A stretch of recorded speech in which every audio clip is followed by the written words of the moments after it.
बिस्मिल्लाहिर्रहमानिर्रहीम अस्सलामुअलैकुम खुशामदीद कहते हैं तमाम व्यूवर्स को हम अपने चैनल पे। आज हम आपको देने वाले हैं ऐसी खबर जिसके बारे में बहुत सारे क्वेश्चंस हमसे पूछे गए और बहुत सारी इन्फॉर्मेशन लेने चाह रहे हैं वो लोग जो इस बारे में इस मुश्किल से दो चार हैं। तो दोस्तों आपको बताते चलें आईसी अप्रूवल के बारे में, क्योंकि हमें काफ़ी ज़्यादा क्वेरीज इसके बारे में भी रिसीव हो रही हैं, मौसूल हो रही हैं कि आईसीए अप्रूवल जो है वो 12 सितंबर के बाद से भी चाहिए होगा या 12 सितंबर के बाद अगर हमारा रेड स्टेटस वहां पे शो कर रहा है आईसी अप्रूवल का तो हम तब भी सफ़र कर सकते हैं।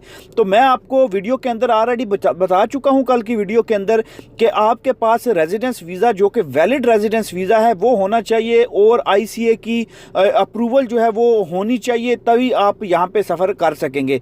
दूसरे नंबर पे मैंने आपको बताया था कि जो वैक्सीन है उसकी 2 डोजेज कंप्लीट होनी चाहिए और वो वैक्सीन WHO से अथेंटिक शुदा होनी चाहिए, तस्दीक शुदा होनी चाहिए। अभी यहाँ पे सवाल बनता है कि जिनका रेड स्टेटस आ रहा है आईसी अप्रूवल का, क्या वो लोग 12 सितंबर के बाद सफ़र कर सकेंगे? तो बिल्कुल भी नहीं, क्योंकि आईसीए की अप्रूवल के बाद आप लोग 12 सितंबर के बाद भी सफ़र करने के अहल नहीं है, सफ़र नहीं कर सकते। आपको तमाम रिक्वायरमेंट्स पूरी करने के बाद वहाँ से आईसीए की अप्रूवल ज़रूर लेनी पड़ेगी। जब आप आईसीए की अप्रूवल ले लेंगे फिर ही आप सफ़र कर सकेंगे यूएई के लिए, चाहे वो आप शारजा के लिए सफ़र करें, अबू धाबी के लिए करें या दुबई के लिए करें।